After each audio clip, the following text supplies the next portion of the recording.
할렐루야. 살아가는 대강의 가족 여러분, 오늘 하루도 하나님의 말씀과 동행하는 삶이 되길 소망합니다.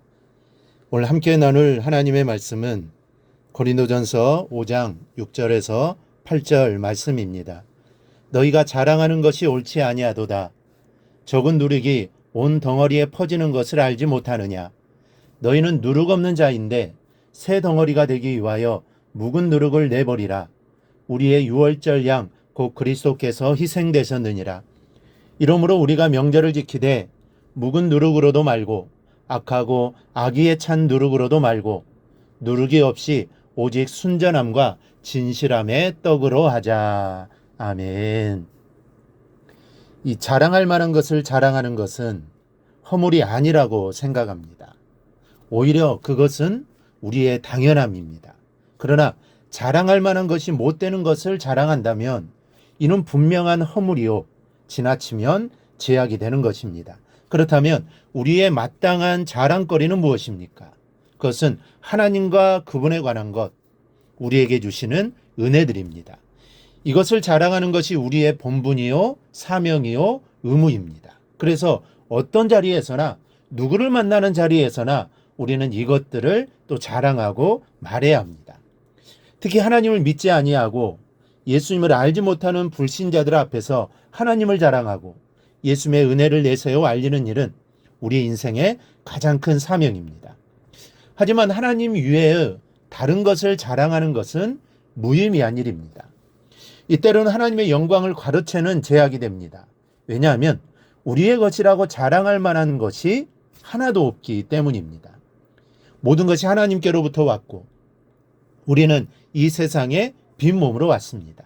그러니 벌거벗은 몸으로 온 우리가 무엇을 자랑할 것이 있습니까?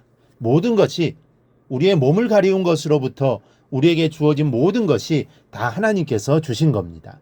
하나님이 주시지 않은 것이 하나도 없습니다. 그러니 나를 자랑하고 내 가진 것을 자랑하는 것은 하나님의 영광을 가로채는 제약입니다. 내 것도 아닌데 자랑하고 있기 때문입니다. 베드로가 성전 미문 앞에 앉아 구걸하던 안진뱅이를 예수 그리스도의 권능으로 고치자 사람들이 베드로를 둘러싸고 모였습니다. 이런 기적이 어디 있겠습니까?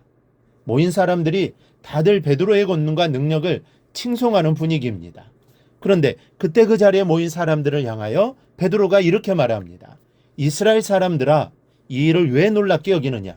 우리 개인의 권능과 경건으로 이 사람을 걷게 한 것처럼 왜 우리를 주목하느냐? 그 이름을 믿음으로 그 이름이 너희가 보고 아는 이 사람을 성하게 하였나니 예수로 말미암아 난 믿음이 너희 모든 사람 앞에서 이같이 완전히 낫게 하였느니라. 자신이 한 일이 아니라는 것입니다. 자신의 능력이 있어 이 일을 행한 것이 절대로 아니라는 것이죠. 주님의 능력이라는 겁니다. 주님이 이 안진뱅이를 일으키셨다는 것이죠. 그런데 여러분, 안진뱅이를 낫게 하는 이 능력만 주님의 능력입니까? 숨을 쉬게 하고 몸을 움직이게 하루를 살게 하시는 가장 기본적인 능력으로부터 일터에 나가 하루를 사는 지혜와 재능과 힘을 주시는 일상적인 능력까지도 다 하나님의 것이요 하늘로부터 말미암는 능력입니다. 때문에 우리의 가진 모든 것은 하나님을 자랑할 조건이지 내 것으로 자랑할 것이 못 되는 것입니다. 또 하나 자랑하지 말아야 할 것은 제약이 묻어있는 모습입니다. 오게티라는 말이 있습니다. 말 그대로 전체가 다 깨끗하고 쓸만하고 소중한데 한 가지가 그 빛을 가리는 경우에 이 말을 씁니다. 그래도 오게티는 티끌이 묻어있는 부분만을 더럽힙니다. 그러나 우리의 제약은 아주 적은 것이라고 해도 우리에게 쏟아주시는 하나님의 영광 전부를 가리고 맙니다. 그만큼 강력하게 역사하는 것이 이 제약입니다.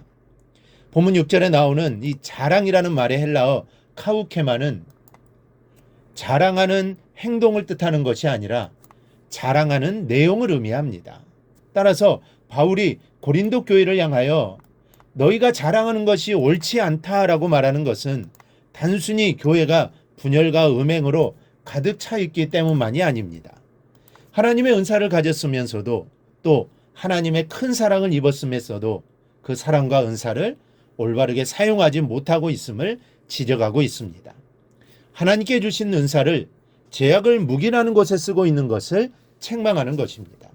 하나님은 사랑이시지만 제약을 용인하시는 분은 결코 아닙니다. 그런데 고린도 교회는 하나님의 사랑으로 제약도 묵인해 주는 것으로 오용하고 있었던 것이죠. 약은 몸을 건강하게 하는 효력을 가지고 있습니다. 그러나 과용하거나 오용하면 안 되는 것이죠. 몸에 좋은 약이라고 해도 필요 없이 과용하면 해가 되고 더구나 약을 오용하면 생명에 지장을 줄 수도 있습니다. 그런데 고린도 교회는 이 사랑이라는 약을 제약을 묵이라는 것으로 오용했습니다. 여러분, 사랑은 예수님께서 우리에게 주신 가장 큰 계명입니다. 이 소중한 계명은 생명처럼 여기고 지켜야 합니다. 그러나 사랑하라는 말씀이 제약까지도 묵인하라는 말씀은 아닙니다. 사랑하라는 것은 제약까지도 용납하라는 것이 아닙니다. 죄는 깨닫게 해주고 회개하여 속함을 받을 수 있도록 인도해 주어야지 묵인해서는 안 되는 것입니다. 그것은 사랑도 용서도 아닌 함께 타락하는 모습이요, 함께 망하는 길입니다. 분명한 잘못을 보면서도 묵인하는 것은 하나님의 자녀로서의 올바른 자세가 아닙니다. 이것을 지혜롭게 바로잡아 줄 수 있는 능력이 우리에게 있어야 합니다. 이 다른 이의 제약을 지적하면서도 내 감정으로 하지 않을 수 있는 믿음과 믿음의 충고를 거슬리게 하지 않을 수 있는 지혜, 그리고 하나님의 음성을 바로 전달할 수 있는 용기가 있어야 합니다. 바로 이러한 지혜를 달라고 기도하는 오늘 하루가 되기를 바랍니다. 그래서 지혜로운 자가 되어 제약된 길로 가고 있는 사람을 옳은 길로 인도하는 성도들이 되어서 하늘에서 별과 같이 빛나는 삶이 되기를 주님의 이름으로 축원합니다. 오늘 묵상한 말씀을 굳게 잡고 삶으로 실천하며 살아내는 대강의 모든 성도들이 되기를 축복합니다.